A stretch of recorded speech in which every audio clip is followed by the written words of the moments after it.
Hello, everyone. Welcome. I'm really excited to have you here today to this really exciting panel titled New Skills for New Economies. My name is Lorraine Charles. I am the Executive Director and co-founder of NAMO, and welcome to the Migration Summit.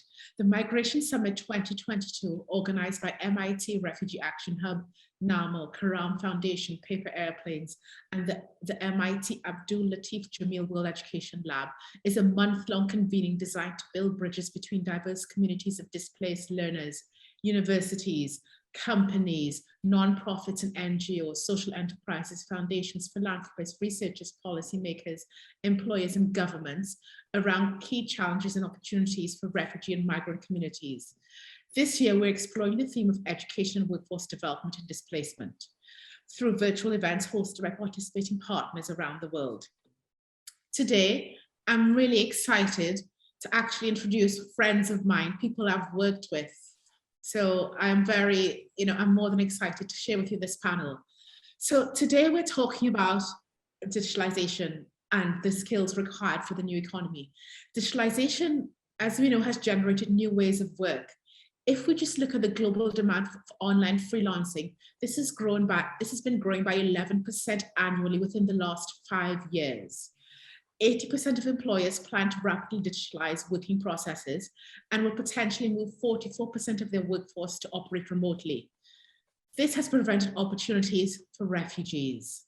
In this panel, we will speak to organizations preparing refugees and hiring refugees for this new world of work. I'd like to introduce my panelists, and I said these are friends. These are really friends. We've just finished a project together with Tech Refugees. Amazing. Raj and Hiba, welcome. Raj is the CEO of Tech Refugees, which is a leading global impact organization empowering inclusion and dignity for those displaced with responsible technology. And he has 3 decades of experience. Hiba is a program manager for Lebanon for Tech Refugees and also a PhD candidate at the University of St. Joseph in Beirut. Welcome, Hiba and Raj. I will let you kick off. Over to you guys. Oh, thank you, Lorraine. Thank you so much for that warm introduction. Delighted to be here. It's not every day we get a chance to meet up with friends, and so I'm very excited to have participate and moderate this session together with my colleague Hiba. We have an amazing 90-minute session, and there's quite a lot to cover. New skills for new economies is a top topic right now at the forefront of everybody's minds. And with that, let me introduce my colleague Hiba, who's based in Lebanon, and let her introduce herself and her role in Tech Refugees and why working with refugees has been very, very important to set the context of this. Hiba, over to you. Thank you so much, Raj, Lauren, and everyone. Hello. I'm so glad that I'm participating in such event. I was introduced to this whole world by Tech Refugees about digitalization since November. My name is Hiba Abu Haykal. I'm the program manager of the Digital Corridor in Lebanon. It's a pilot program. We started in January, working with refugees in different regions in Lebanon. They got the chance to learn soft skills, IT skills, data labeling, and English. Till now, the program is a success because everyone is learning and upskilling their abilities to find new jobs and get independent, which is something each and every refugee is in need right now. Raj, back to you. Thank you, Hiba. Yeah, so before we dive into the panel, we have an incredible guest speakers, specialist experts and leaders in training refugees and also employing refugees, given the context of the work that we do. But you know what, before we actually kickstart and diving into some of the issues and talking about some of the opportunities and challenges that we're seeing and going forward in breakout sessions, I wanted to invite our refugee community as well, because it's so important to listen to their voices. So I hope Elizabeth or Souad and Anandamaya on the call, if you'd like to join us on the virtual stage, we'd love to have you.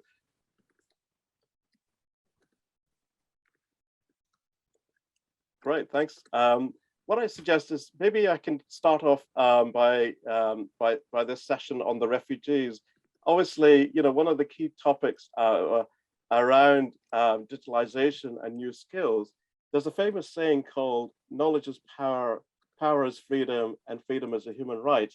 And I wanted to set that as a tone for this particular session for the next 10 minutes to hear from refugees who are based in Jordan, Spain, and Lebanon, hopefully, to talk about what does digital mean for them individually. So maybe I can ask the first question to Souad on the session. Perhaps, Souad, if you can give a little bit of context of your background and just a few minutes just to explain how digital has made a difference to your life and what sort of program you've embarked.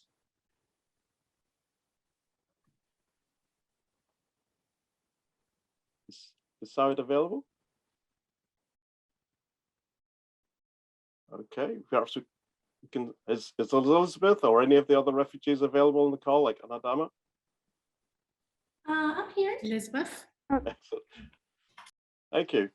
Anandamaya, perhaps I can ask you the same question. As I said, knowledge is power and power is freedom, and freedom is a human right. So how have you experienced this aspect of digitalizing? Can you share us your story, please?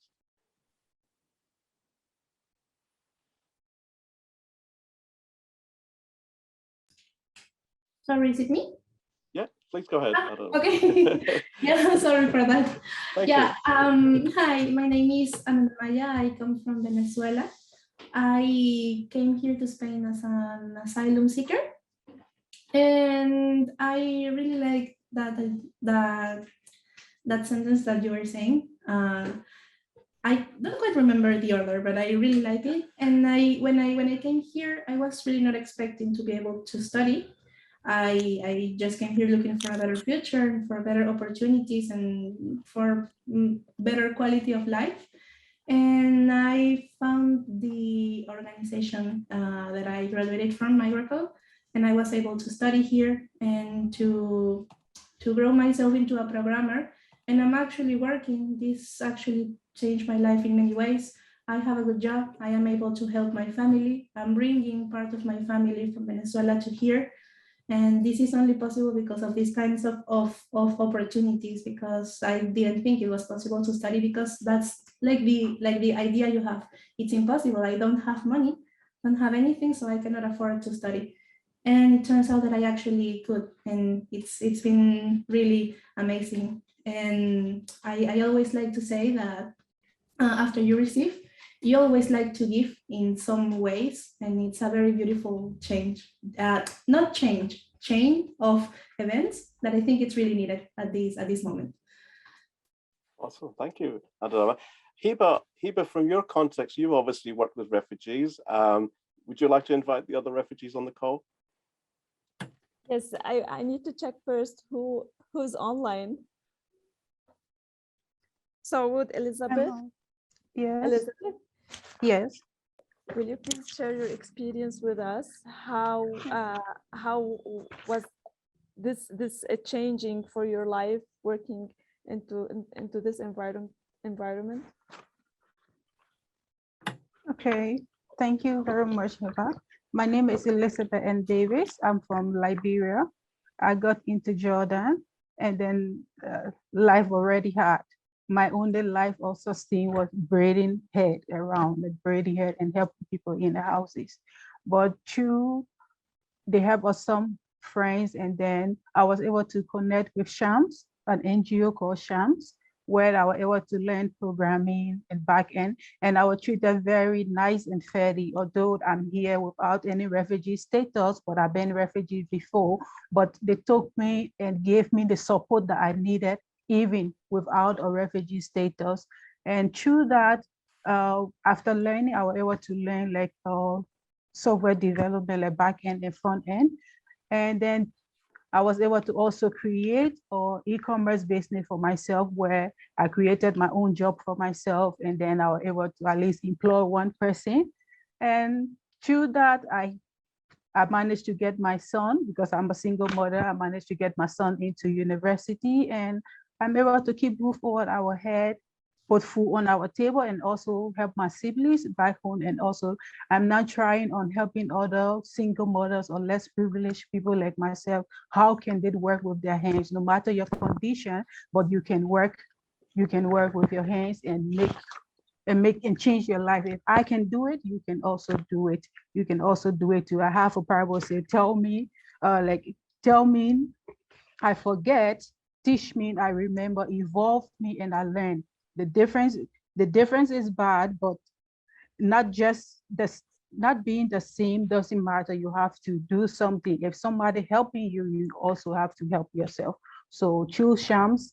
I'm able, at least I can say I employ myself and I'm doing something well. So thanks to Chams and thanks to Nama too for also helping, and thanks for accepting me without even having the status, but you accept me and give me a life, and today that can change somebody else's life. Thank you. Well, that's great. Thank you, Elizabeth. Thank you, Armand. Some amazing stories, and thank you for sharing that with your experience. It's amazing the journey that you're going through. I have a question for both of you, Elizabeth and Anandamaya, and this question is, from your experience, what sort of skills would you like to further develop personally, and how do you see digital helping you for that? Maybe I can ask Elizabeth first, and then Anandamaya the same question. For me, I want to further develop in like digital marketing, because I have this passion for business, like empowering myself and other people. So I would like to improve in digital marketing, or also maybe AWS. Like I registered for a school in cloud computing in Luminous, but to my surprise, I registered for international diploma, where a British diploma, but I was taught in Arabic. So I have to tell them, no, I can't do, but I would like to improve myself in cloud software computing. Yeah. Awesome. Thank you. Excellent. Anandamaya, same question for you. Could you share us your what sort of skill would you like to learn and improve on, and how you see digital helping you? Yeah, I really want to continue developing like in the front end part on the technical side. And as a personal thing, I really want to get better at teaching, because I realize I really like to teach people. And I just want to like gain more knowledge so that I'm able to transfer the knowledge better. And I really want to try and grow and develop in that area. Well, that's great. Thank you. Hiba, over to you. Do you want to ask any particular questions to both of them? No, I'm fine from here. Okay, great stuff. I just wanted to check, sorry, if Souad is with us. She's unfortunately not, I believe. Okay. Yes, exactly. No, thank you so much for sharing that very powerful story, and it really sets the context of this topic of new skills and new economies. I wondered if you could share with the audience. We obviously want to keep this as an interactive session, so I'll ask the audience, please, if you have any questions to both individuals, please feel free to ask any questions on the chat, and we'll cover that. But I want to take the next 4 minutes before we move to the next panel session. The next 4 minutes, Elizabeth and Adela, to share, what sort of challenges have you experienced in terms of digital connections, and what are you currently experiencing on the ground, and some of the challenges? Could you share that? Maybe I can ask Adela to answer that question first. Yeah, sure. I would say it was, I came with some kind of knowledge of the English, so that was not a problem for me. But I have seen that it is a big problem, and it's always useful to be able to communicate better. And on the other hand, not now, but one of the challenges I have had is that being a woman in tech, it's kind of like a minority.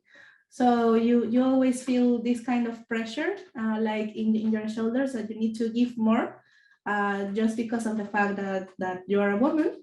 And also, I wouldn't say it was a challenge for me here, but I came with some kind of mindset that since I am not from this country and I was a migrant and stuff, I thought in somehow that I would be, I don't like to say it this way, but that I would be less, and I consider myself like less prepared and less valuable. And it turns out that I realized that we're all people, and if you are prepared and stuff, That's something really amazing that this country showed me. Like, yeah, okay, you are not from here, but you are also a person, and I think it's really nice. But it's also kind of like a challenge, and like an ongoing challenge myself. I'm thinking, okay, you're valuable. Okay, you continue, and it's like a personal work that I need to. Well, that's amazing, and I can imagine what the journey that you've gone through, and it's amazing that your English is great, and it's, keep it going. It's brilliant. Thank you. I really appreciate it. Elizabeth, can you share your experience of some of the challenges you're experiencing on the ground from a digital connection perspective? Okay, some of my challenges I'm experiencing mainly is the language barrier because I'm in Jordan. Most of the people speak Arabic, not English. So even finding a job in Jordan is difficult if you cannot speak the Arabic. So I think my main challenges is the language. And then some other personal stuff, like, as I said, being a single mother, getting a full-time job. If the job cannot, the salary cannot reach to your bills you need to pay, so you have to do other works around. And then finding a job in Jordan as a foreigner. So those are my challenges I'm facing, but hopefully they will work out. I'm sure it will, Elizabeth. And we're, as you said, we're all here to help. And so please do reach out to us, and we will help you as much as we can. I have no further questions. I'm just looking at any questions coming through from the chats. I can't see any questions coming through. If anybody in the audience would like to ask any questions, please don't feel shy. Please do ask questions. It's a great opportunity to engage. We're all here with this common purpose around this. I just wanted to hand the floor to Hiba if you have any questions, particularly to Elizabeth, before we move to the next panel session. Hiba, any questions from your side?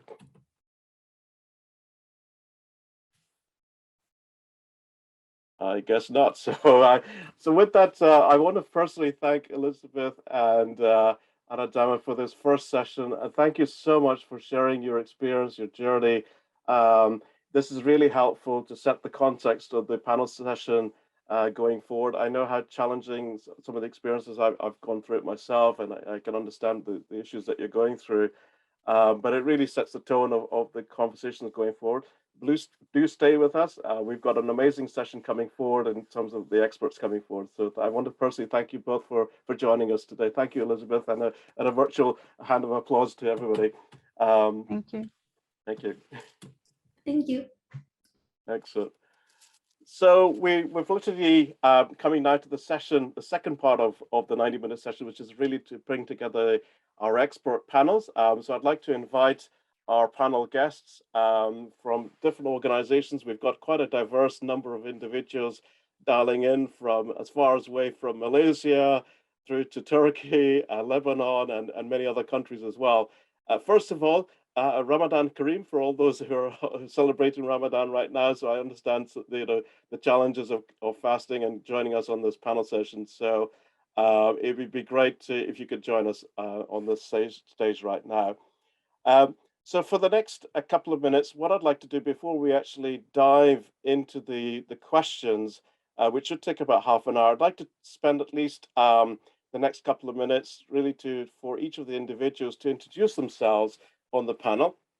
And so we're going to do this by alphabetical order of the company to make things easier, given the number of people who are actually on the panel.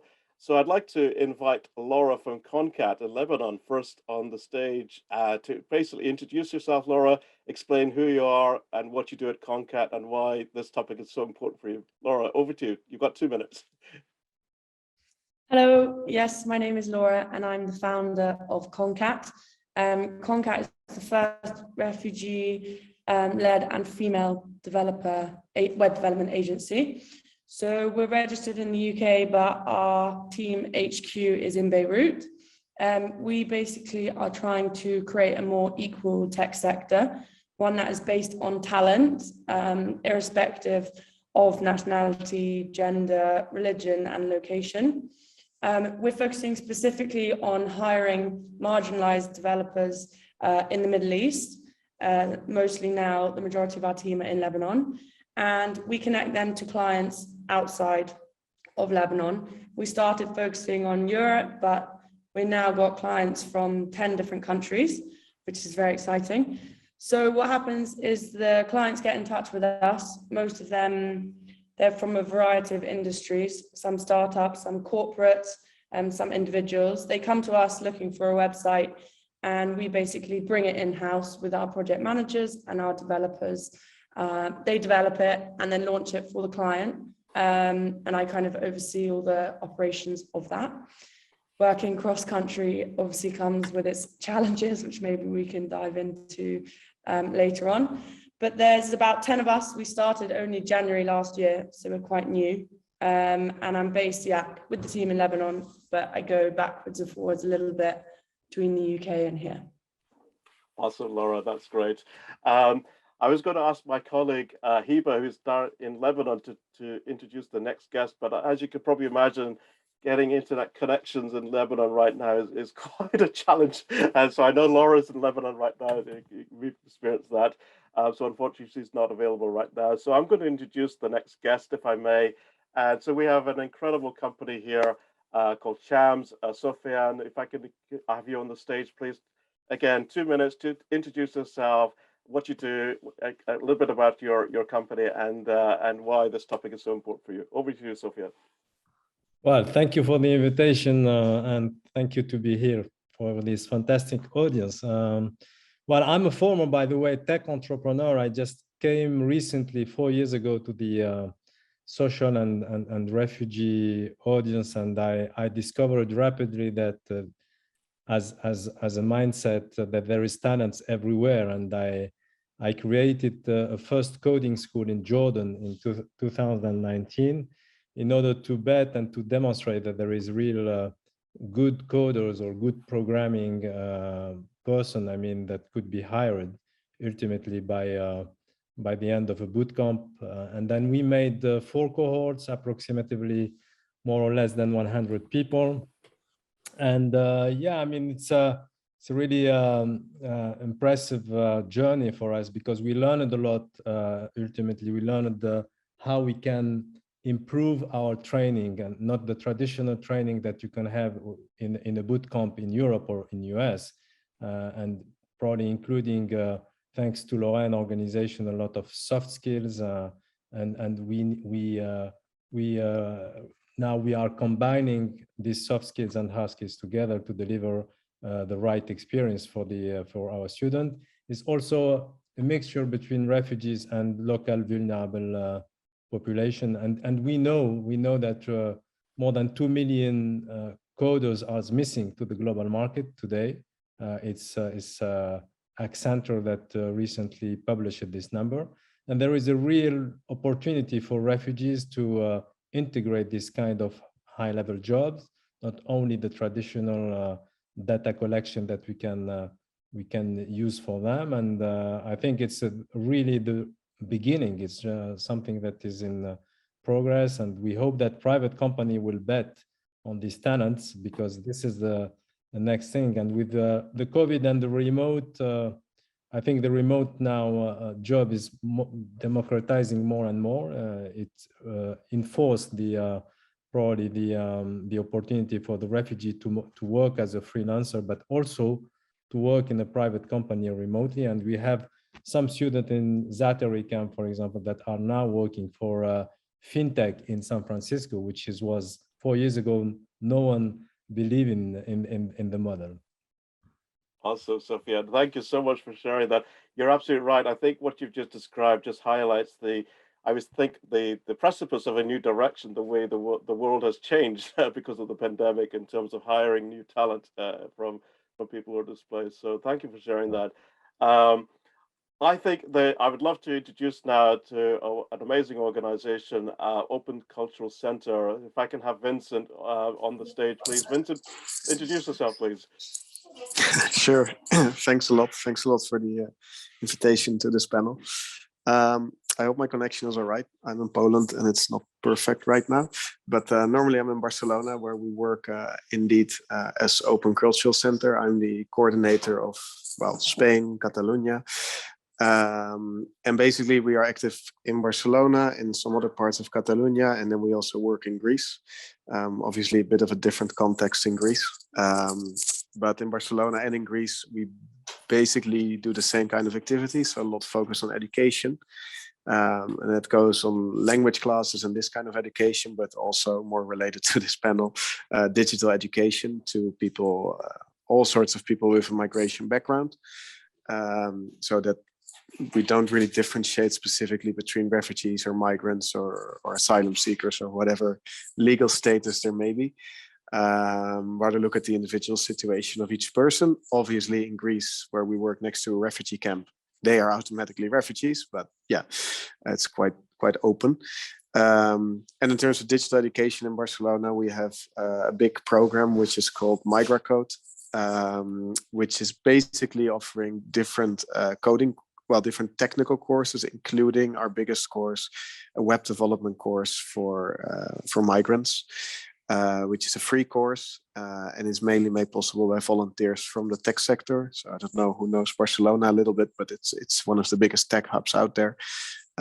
So there's there are a lot of professionals from the tech sector that can teach, and so they teach, and then the biggest important part is that we also really make the connection with the labor market. So it's not just what you often see, and which is not bad, but it's not just education. It's also, we talk to the companies, we organize job fairs and all these things to really make the connection with the labor market.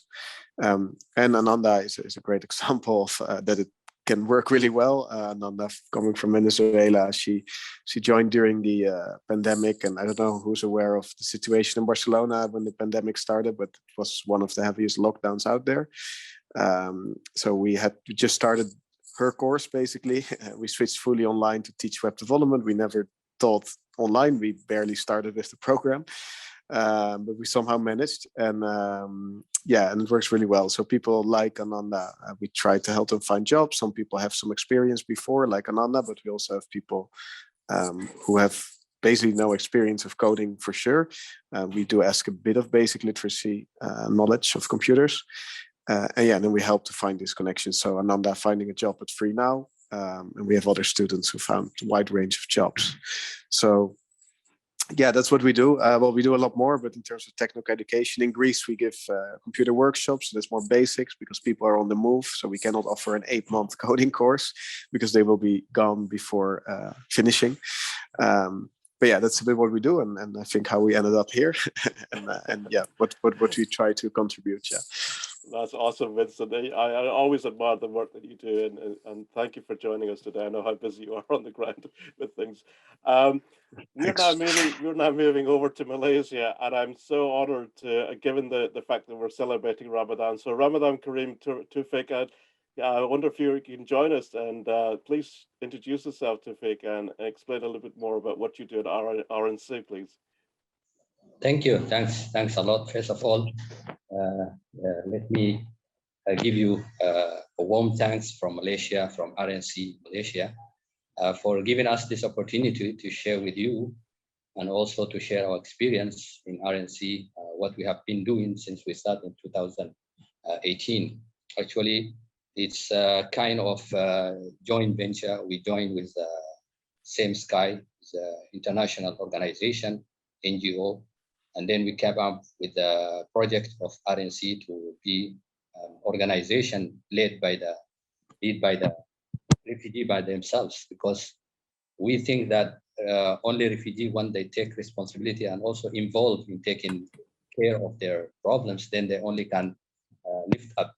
So we came with the motto that for refugee and by refugee.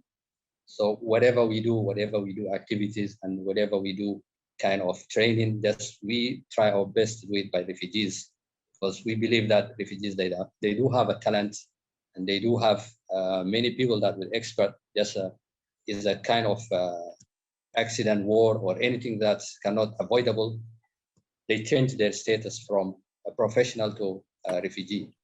So that's why we came up with the organization RNC. And we have been doing a lot of projects and training, especially in English, and also in kind of handcraft, and also joint project with UNHCR for the refugees. We have the dream to come up to start the digital skills training, but due to some problems or difficulties, challenges, we didn't do it.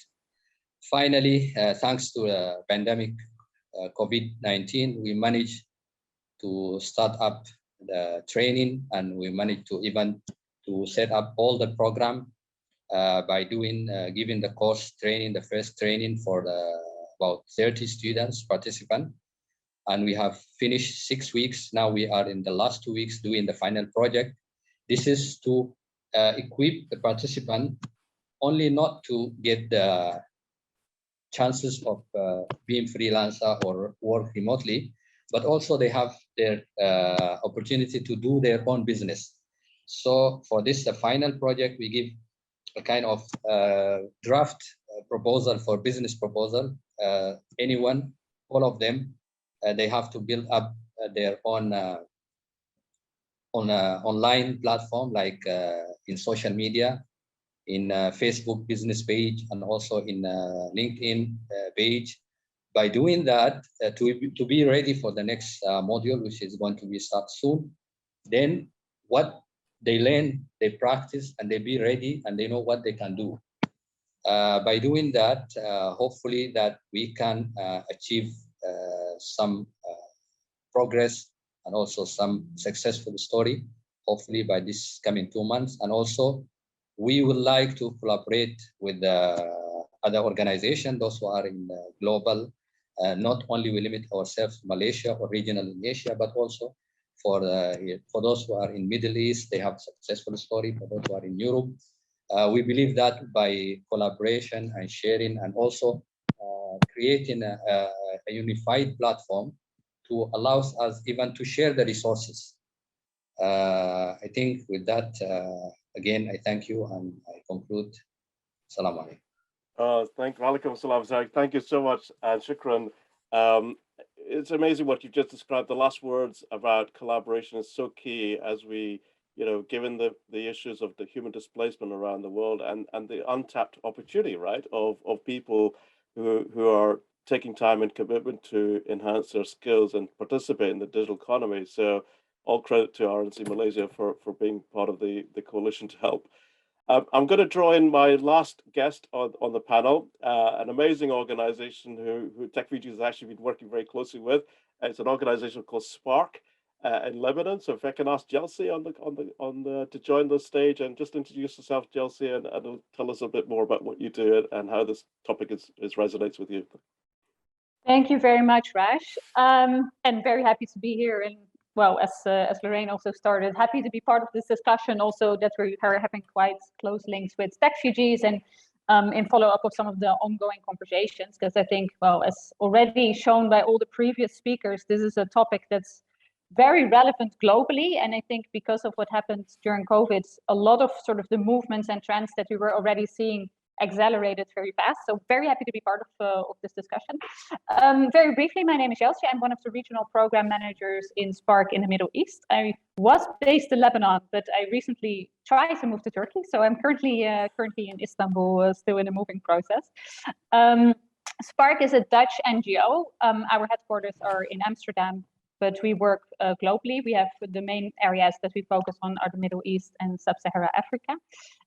We focus on, our main goal is to create gainful employment for vulnerable and marginalized youth across the globe, focusing on a wide range of support activities. Can be startup, entrepreneurship support, SME scale up, but also digital skills and a close link also to higher education and sort of bridging the gap between higher education and access to the labor market.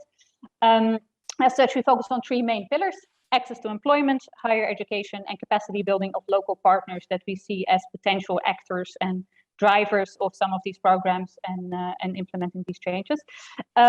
So we have lots of, in the Middle East, we have a very large scholarship program, which formed sort of the core program in how we started our operations, focusing just on higher education in kind of a traditional sense, focused on refugees and a small portion also vulnerable host community. With everything that's going on and where we see potential opportunities also for employment, there's kind of a shift that we're moving more and more to sort of skills-based training and support, not just the regular BAs and everything. We're still doing that as well, but we're sort of redefining or narrowing some of the focus sectors and areas that we see, and tech is one of those main areas. We started a lot of new programs in that area recently. One of the most important that I want to start with, that also relates to this panel, is the Google program, which we're currently implementing together with Google funding in Lebanon, Palestine, and Iraq. As part of that program, we're focusing on potential areas that we see as providing access to employment for refugees. As Sofiane already mentioned, coding is one of those areas that shows a lot of promise. Another area that we're specifically focusing on with Zaka in Lebanon is AI support, and that's a new program under Google that we're now implementing, a combination of AI training and soft skills training. So I will leave it at that. There's a lot to say. It's a lot of different angles. Maybe one more thing. Sorry, one more thing that I would really like to mention as well is in the way that we work with our local partners, and that's why I mentioned the capacity building as one of our core components of our approach. Is another is curricula development. So that's also how we're sort of trying to change this direction in higher education, working with career development centers for additional courses, but also training-based courses, including soft skills and this comprehensive approach. But tech and digital skills are a very integral part of that as well. And we're supporting different levels, from people who also don't have any background in coding or programming to these more advanced courses like AI. So, but very much focused and rooted also in the local needs and with strong partners that we've identified in all countries that we work in. All right, I will really leave it at that for now. Thank you, Jeltsje. That's a great introduction. And thank you for sharing all the insights. Amazing what Spark's doing on the ground. I want to thank all the panelists for introducing yourselves. So audience, as you can hear from the panelists, we've got an amazing number of leaders, specialists in training refugees, but also hiring refugees. Please do ask questions. I can see some questions already coming through on the online chat. So I hope what I'll aim to do now is to ask those questions to the panel, just to kind of set the scene as we move into the discussion topic. So what I'd like to do over the next 20 minutes or so, 20, 30 minutes, is to talk about some of the key issues. We have a question from an audience. This is from Neha Batten. Thank you, Neha, for asking this question. It's about designing interventions. And the question is, how do your respective organizations go about designing interventions, and what sort of factors do you look for in the assessment, and how do you do market mapping surveys around that? Is there anybody on the panel who would like to answer that question? It's on the chat. Any share your experience around that? Well, I can answer from a Chams perspective what we made in different cohorts.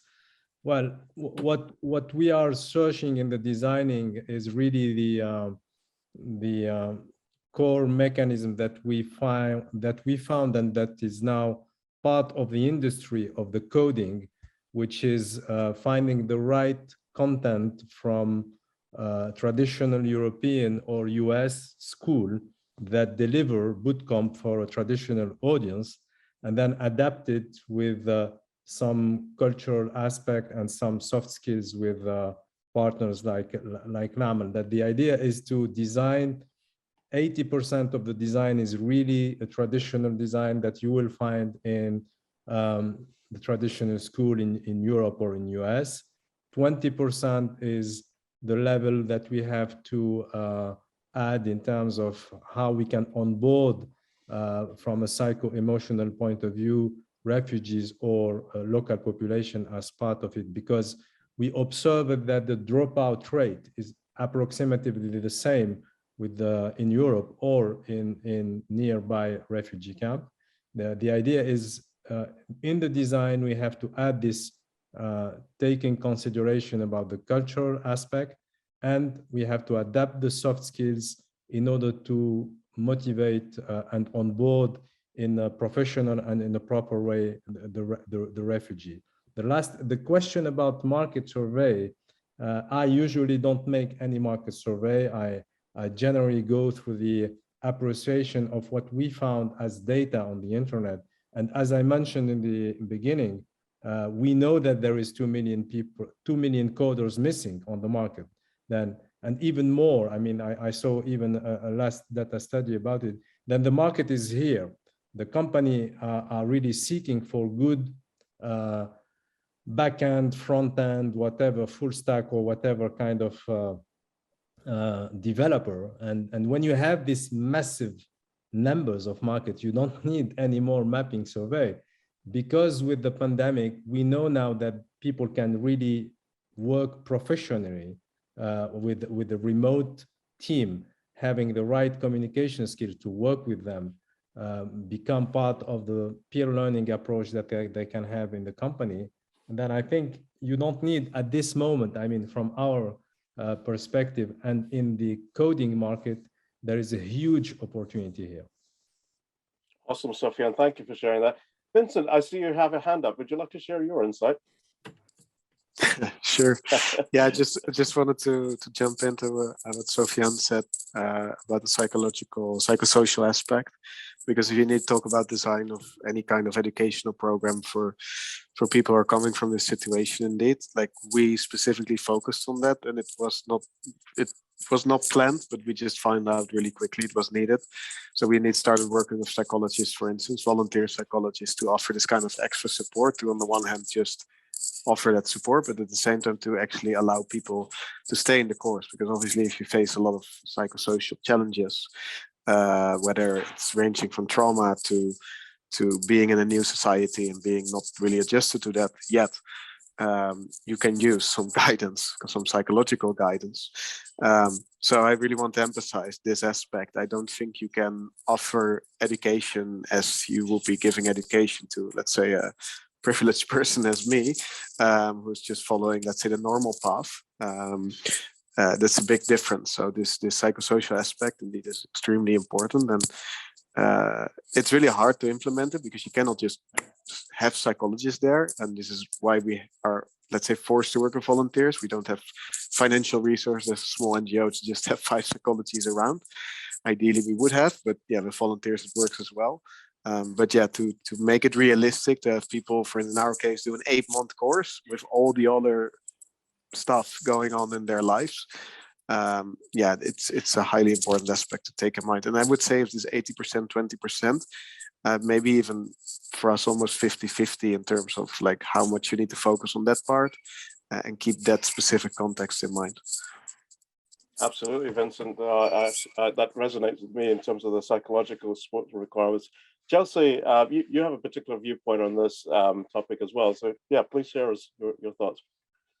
Yeah, a very brief point. No, I completely agree with what Vincent and Sofiane are saying. I think what's one of the main things to keep in mind is, especially when focusing on refugees or people with a migration background, that it's not just a regular education trajectory that we're doing. So whatever program we design, we do the same as well. Like psychosocial support, we also found very quickly that that is something that is needed. It's maybe not something that was originally on the agenda for education, but it's a core part. But I'm also thinking about language, and there's so many sort of different challenges and barriers that people face when also looking, well, during their studies and in order to avoid dropout or any issues during their studies, but also later on. So I think it's really important, and I'm very happy for Vincent and Sofiane to raise that it's kind of a comprehensive package and approach that is needed, because we're dealing with such a, or not dealing with, I don't like that word, but we're with such a, you know, in a more complex situation, I would say, because as Vincent was saying, with a privileged background, maybe you will not think or face several of these issues that that might come up with a lot of our beneficiaries too. Absolutely, Jeltsje. Thank you for that. We have another question from the audience, and I want to thank Danny and Nasir for this question. It's actually a question for all the panelists, but I'd like Taufeeq from RNC Malaysia to answer this first, and then we can break it out. So the question is this: how do the refugees that you teach become enrolled in your program, in your organization program? How do they hear about you, and how do they get recruited? So Taufeeq, could you share any insight from RNC's perspective on that, and then we can discuss that as a panel? Okay, thank you. Actually, as I told you at the beginning, the unique thing about RNC is it comes with the project of leadership.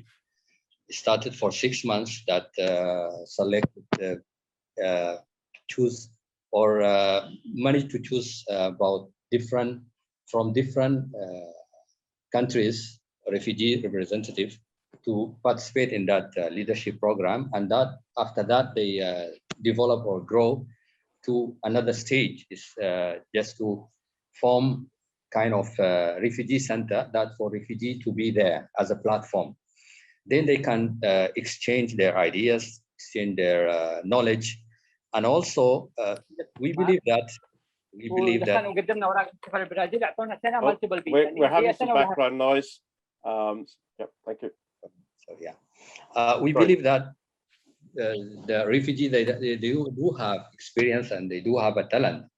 So once we provide the platform and then we give the chance for the people to socialize and organize and then come forward, whoever that he can do something in, let's say for those who are in good in coding, in let's say for those who have soft skills, and also for those who have hand skills.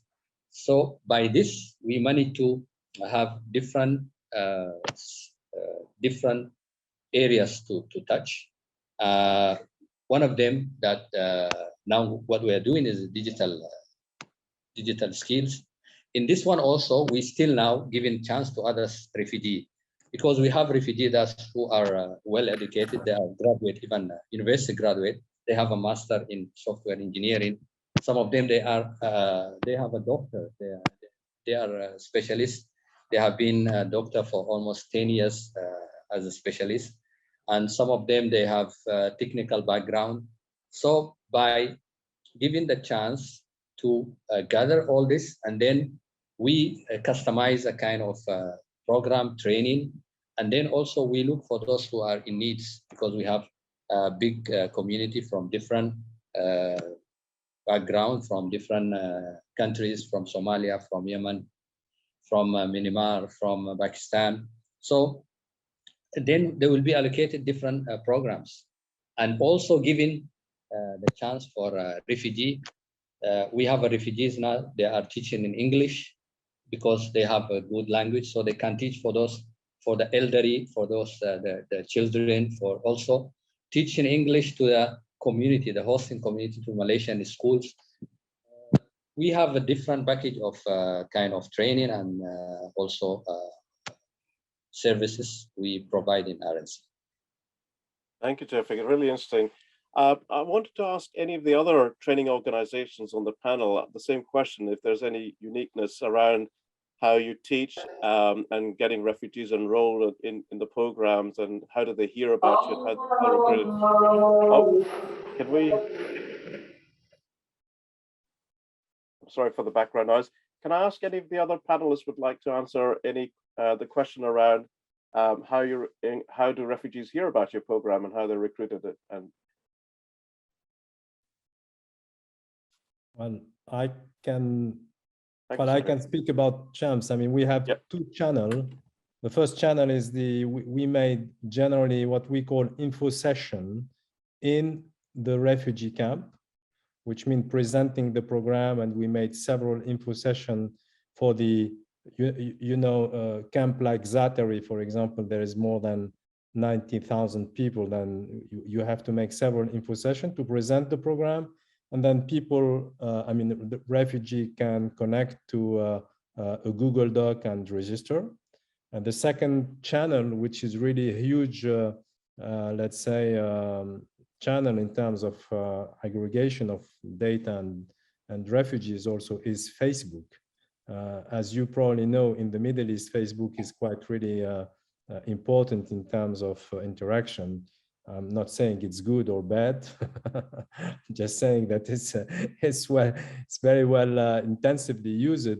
Then the last, for example, we made, just to give you a kind of data. The last. Well, it's not the timing in the prayer now in Marseille. Yeah, exactly. The last we made recently. A collaboration with Amazon Web Services to launch 3 cohorts for 90 students. And we made a call on Facebook with an ads. It took us 2 weeks to collect more than 800 applicants. Majority of them are refugees. Then Facebook is really important in terms of also as a second channel for us. Oh, that's great, Sofiane. Thank you so much for sharing your thoughts here. Laura, I'd like to draw you in. We've had a lot about from the training experts here, but you're at CONCAT are hiring refugees, and I'd love to have your thoughts here. We have a particular question, Laura. This has come from Mikhail Area from Ethiopia. It's a very interesting question, which I think you could draw resonance. She's actually a refugee from Ethiopia. And her question is that, what kind of approaches should be used for refugees for future studies in universities? Since she's got experience of rejection with refugee status, so she's trying to enhance her profile and asking the question, what sort of profile should I come up with to be a better match for employers? So, Laura, can you share your experience of hiring refugees? Yeah.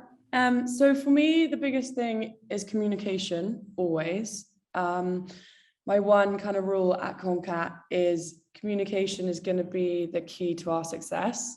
So that means following up with clients on time, working, developers have a tendency to kind of not respond or reply when they're working on trying to solve bugs or projects.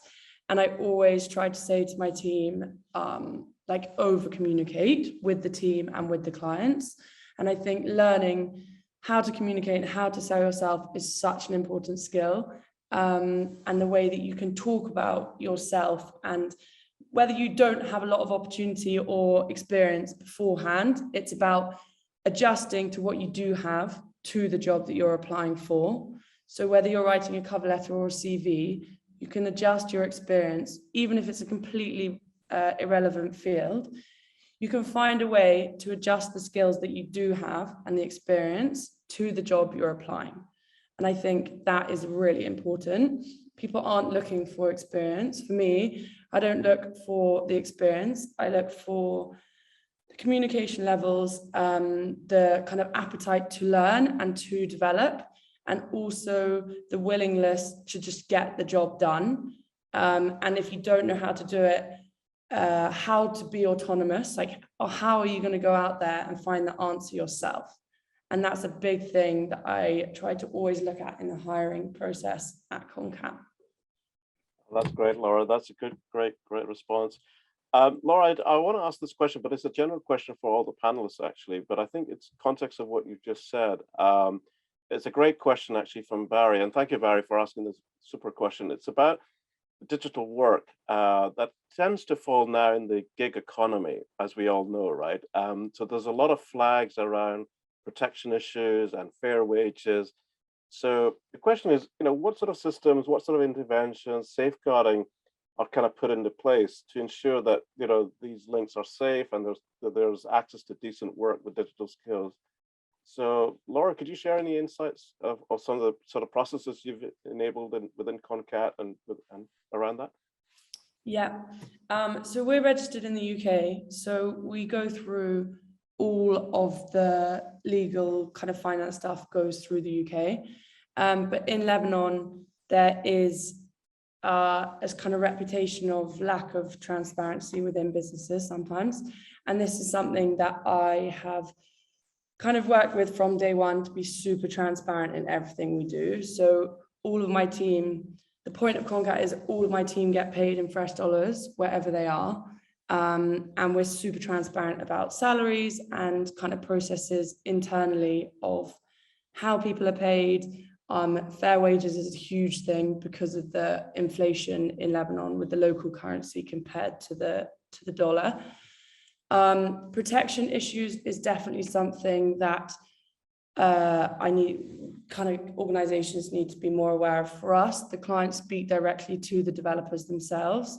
So we have a really strict internal process in terms of that and the safeguarding our employees. We have a system where they communicate directly, like a CRM. So somebody monitors that channel always in terms of comments that go back and forth between the developers and between the clients.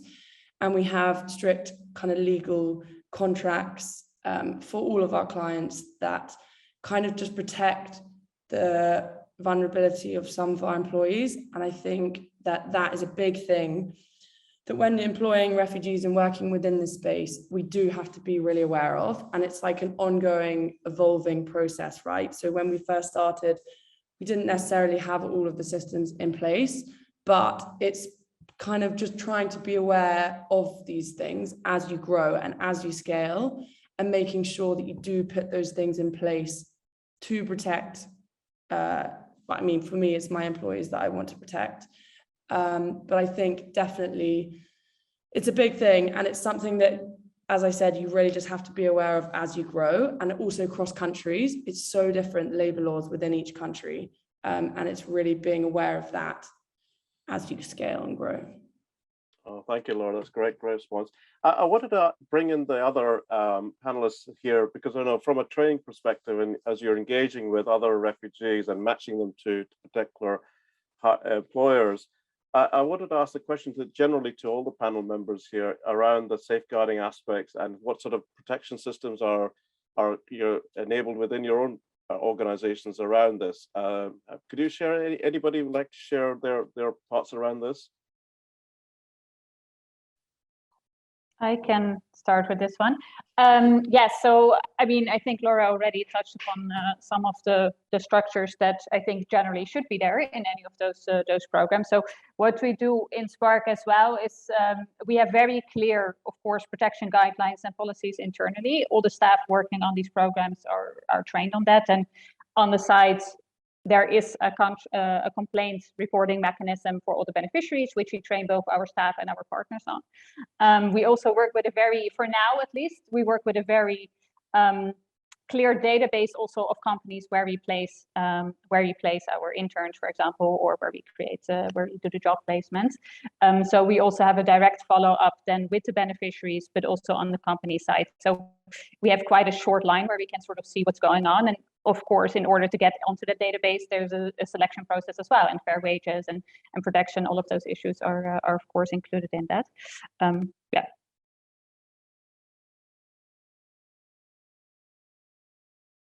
I just realized I was on mute. Thank you, Jeltsje. The questions are coming in from the audience, and thank you everybody for the audience around this. We have another follow-up question, I believe, from Christina. Asked a very interesting question. So this is a question that she's curious about any of the organizations have considered or addressed any structural or social cultural barriers that inhibit women from entering the workforce, particularly in the digital space, and furthermore remaining in it. I know Laura's and Jeltsje, you'd like to. I'd like to draw you both in. So Laura, you had your hand up first, so let's go with you. Yeah, so basically CONCAT was started for this exact reason.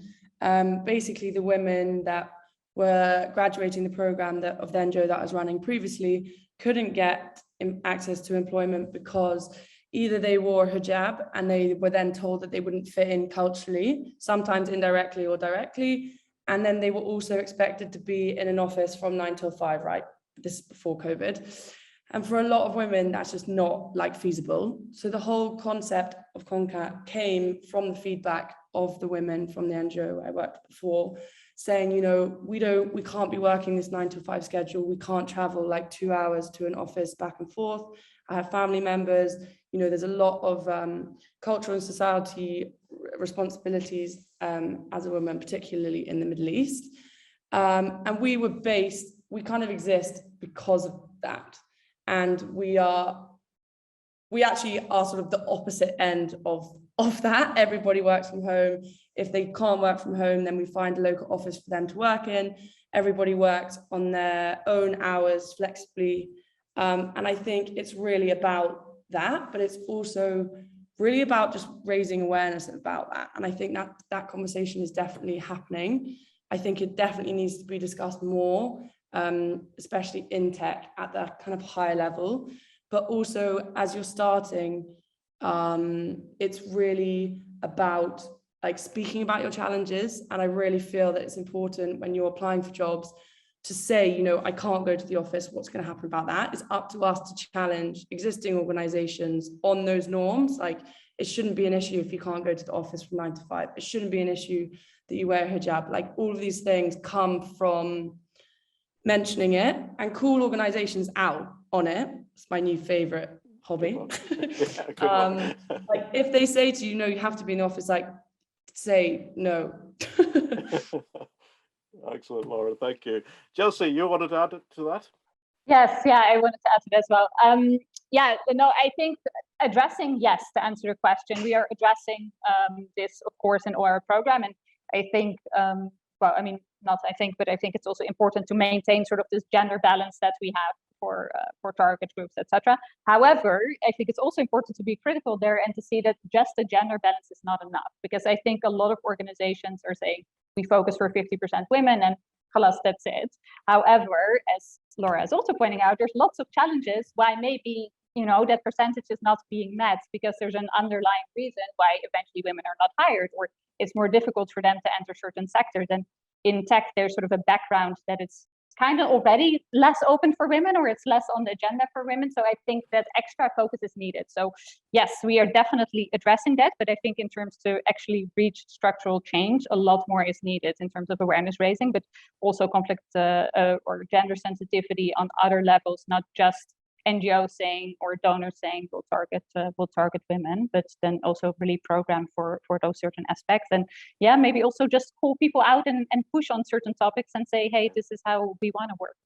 Yeah, I couldn't agree more. Thank you, Jeltsje, for that. Sofiane, you had your hand up too. Yeah, well, just to follow up what Laura said, it's really still challenging, I think, and particularly in refugee camps. But what we made is now we have a specific info session about for parents and for women's, because we observed really that it's a subject about the working hour and the study hour mainly. And the second aspect is that after the info session, we made the interview, a one-to-one interview, to be sure about the motivation of the parents. That could be really a problem in the midterm, let's say, in the education, and probably in working after. I think it's still challenging, and we need every time to spend a lot of energy and time to really explain the not only the jobs perspective and the family perspective, but also the hour that women have to be trained. And we know there is a huge competition, even if there's 2 million missing coders, but also you have to work and train and spend a lot of times of energy to be trained. And particularly with the dropout, now the dropout is quite equivalent between women and men, but when we began, it was a real subject. Thank you, Sofiane. We're literally 25 minutes before our 90-minute session is up, and I'm conscious that we've got a breakout session. We do have one question, which is really interesting, and I'm just conscious I'd love to have Vincent's thought on this, as well as Taufeeq. So I'm going to keep this very short for maybe 2-3 minutes before we go into the breakouts. So this question is coming from Blind, and thank you for this. He first of all thanks everybody on the panel for an amazing session, but his question is regarding language barriers, particularly for those refugees who are going through boot camps and learning programs, and they're unable to find unemployment locally because they can't speak the native language. Are there any initiatives there to address the language issues? So, Vincent, can I draw you in just to quickly, from your perspective, share your insights to that, please? Sure. I hope there's not too much background noise. I'm in a hostel. Okay, So it's a bit noisy.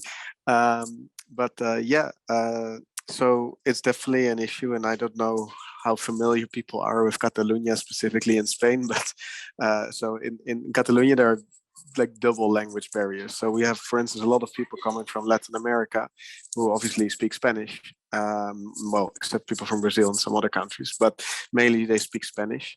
But even for those, it's challenging to integrate directly into Catalonia, because the first language is basically Catalan. So let's say even native speakers who speak the native language struggle with integration in terms of language. It's not a blocker, but it's already one challenge. Then obviously we have a lot of English-speaking students from, for instance, India, Bangladesh, Pakistan, and other parts of the world. And for them, it's a challenge. They don't even speak Spanish. But at the same time, Barcelona has a huge multicultural city, and where actually a lot of people speak English. So then you have Latin people coming who don't speak English and then actually want to work in a tech company. And then especially the bigger ones, they prefer English. So there are like, at the same time, many options, because there are Spanish-speaking companies, then more Catalan and then English. At the same time, that also blocks a lot of opportunities for many people. So within our course that we offer, for instance, the web development one, we at the same time offer language courses through our so-called language lab, which is let's say a mini school for both locals and my people with migration background, who can follow free classes on a weekly basis. So we help them in that sense. And then within the course, we offer both simultaneously the course in English and Spanish. So the curriculum is always in English to also kind of push people who are native Spanish speakers to really learn English. But yeah, so they can basically choose. But at the same time, we really push, you have to learn a language, and both languages basically. If you're native Spanish, you need to learn English for the tech sector. If you're native English or you speak English and know Spanish, you really need to learn Spanish to just integrate and be able to take part in the labor market or the job search process.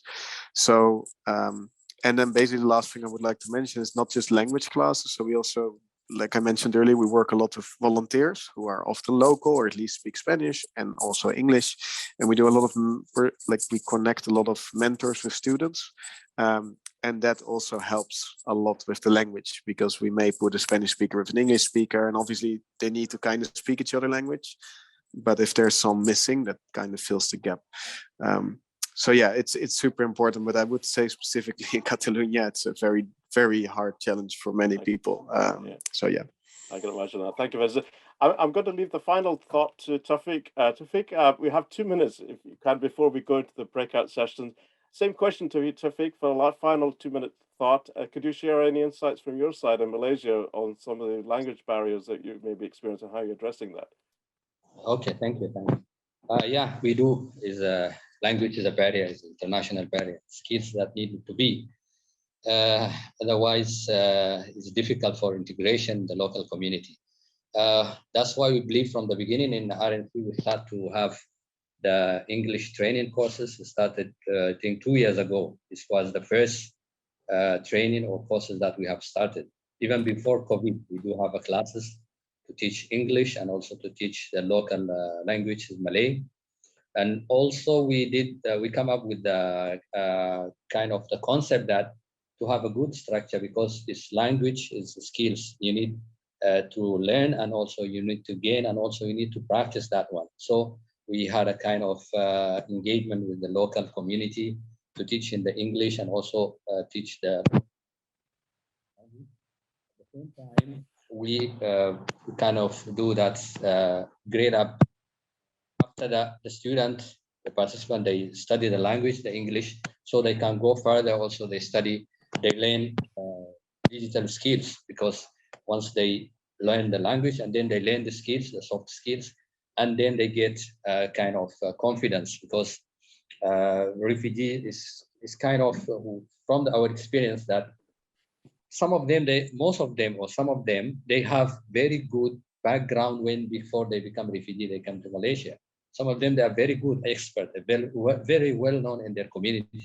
But due to that, the problems they have been going through, refugee transforming their life from difficulties to difficulties. So they need to get the kind of confidence. So we do the training, English, the language, and then the skills, soft skills, and also engagement with the local community, and also open up with the global one to find out a chance for remote working as a freelancer, as a remote work job also.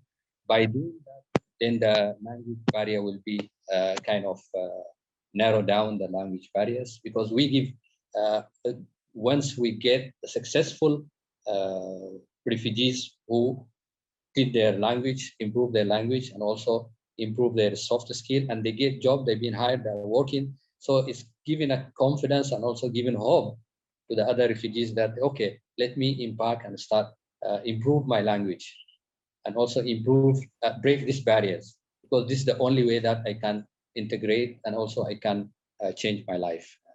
That's great. That's That's great, Taufeeq. And what an amazing final thought.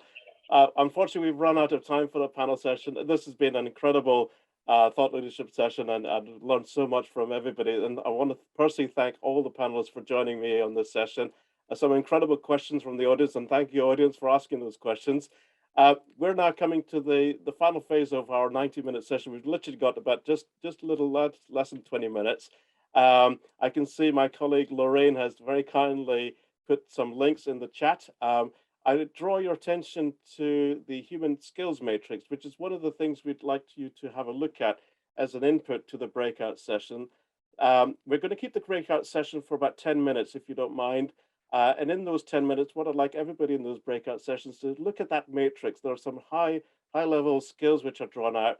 And the fundamental question I'd like everybody to discuss is, which skills do we believe are the strongest ones that's right influenced by digitalizations, and what do we see as the opportunities and limitations? So it's a thought-provoking question, and there's no right or wrong answers around this. It's really much around having a discussion point around this.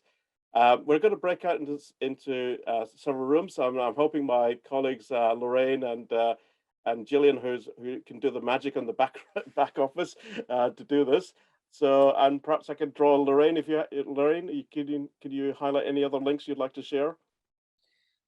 Yes, I've posted a link to the mural board, and it's the link above the human skills matrix. It looks like this.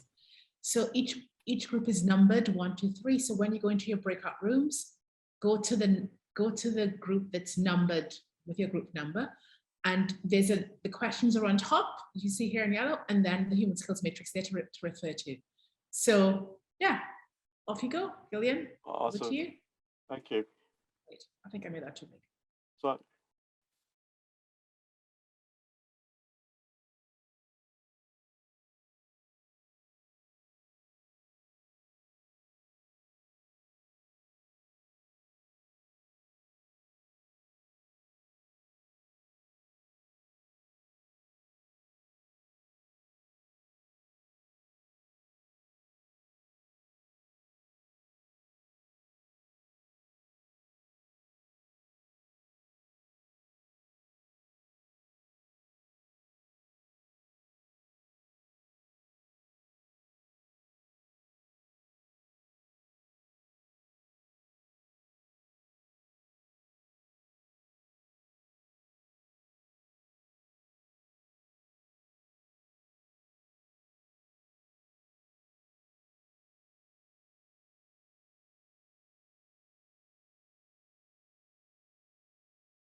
Welcome back, everybody. It looks like we've all been teleported back into the main room. So thank you, everybody. Hopefully everybody's joined us all well.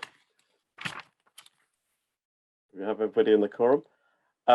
So first of all, I hope everybody found that session, albeit it was a very short session, but we just wanted to make sure we had everybody to have the chance to interact and get to know people and to kind of brainstorm. What's really interesting, I'll speak for my breakout session. I was with Taufeeq and Rita. We looked at the matrix, and what was really interesting, some interesting perspectives from both different sides of the continents between Malaysia and Africa and myself. Rita meant, we looked at the matrix. Rita was very, from an African perspective, adaptability, communications, and comfort with ambiguity was the three soft skills that he felt was very important, that could be influenced by digitalization.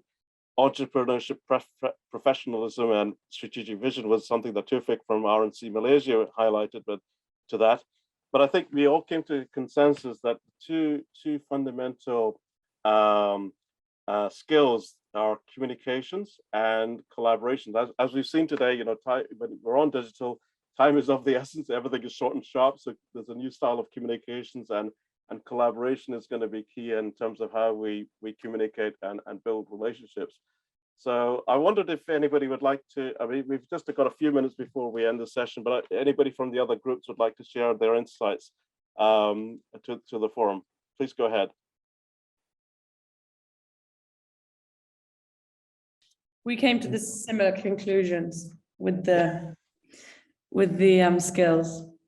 Yeah. We all agreed communication is the kind of main thing. And persistence. Yeah. Persistence. Yeah, that was the other one. Persistence. Yeah, absolutely. I think that's a big thing, sadly, within the refugee scape, is you've just got to keep trying. Absolutely. I think one of the things we talked about in our session, because, unlike in our previous world, when everything was very much physical, we were able to meet people in person. We had visual cues, and we could understand body language and everything else to kind of orchestrate how we communicate. But now everything's gone virtual, everything's gone online, and everything is short and sharp.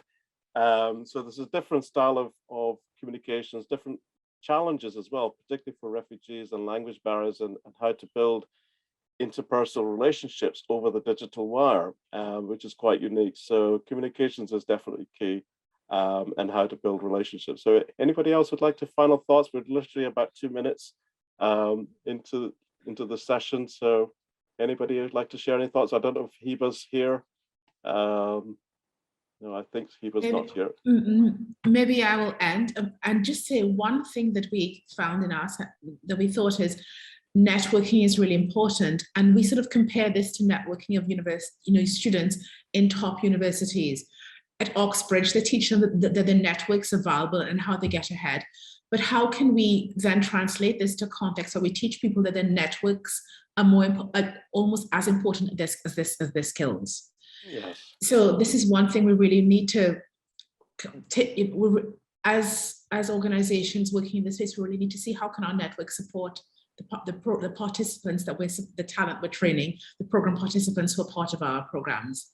So anyway, we've got 1 minute, and I don't want to go over time. I want to thank Raj and Hiba for being our fantastic moderators. Thank you all my panelists, and I say panelists, friends.